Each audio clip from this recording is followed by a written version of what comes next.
A group of soybean farmers who support President Donald Trump said Saturday they would be willing to suffer to the death economically for his trade war.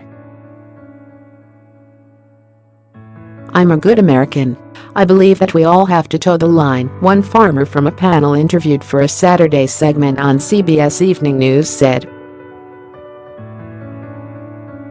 "Am I willing to take my lumps for the benefit of the entire country? Yes, I personally am." When pressed by the interviewer on how long the farmers could continue to deal with the economic impact of Trump's tariffs, another farmer responded, "Well, the Scottish in me says, to the death."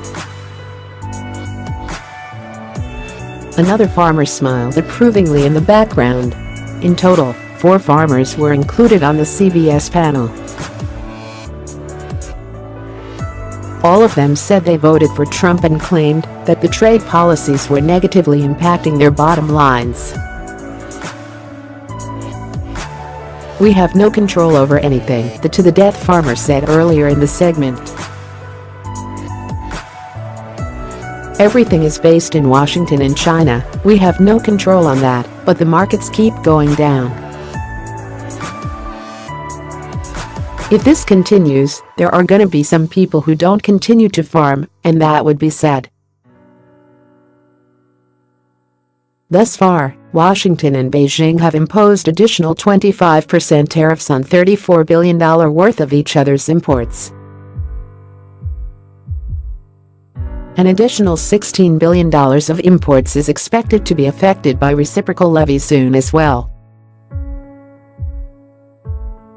Trump has warned that he will move to add 10% tariffs on another $200 billion of Chinese products, with Beijing vowing to respond in kind. Last Tuesday, Trump announced a $12 billion aid package to farmers impacted by China's retaliatory tariffs.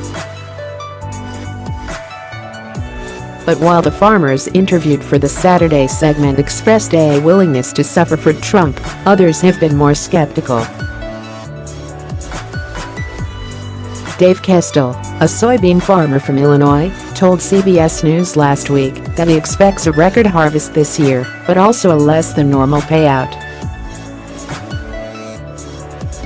"Right now, we're looking at beans used to be $10. Now they're down to $8, Kestel said. "That's a 20% pay cut basically."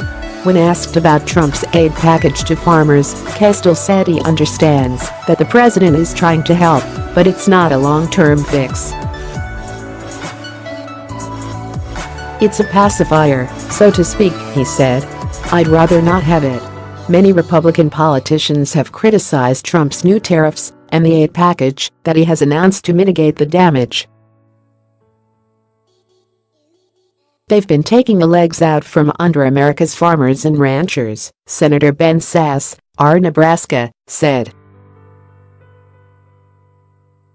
"What the administration is offering them instead is $12 billion in gold-plated crutches.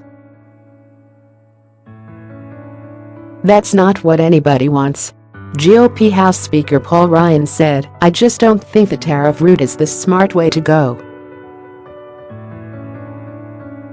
Senator Ron Johnson, R. Wisconsin, told Politico last week that Trump is creating a Soviet-type economy. "This is becoming more and more like a Soviet type of economy here, commissars deciding who's going to be granted waivers, commissars in the administration figuring out how they're going to sprinkle around benefits," he said.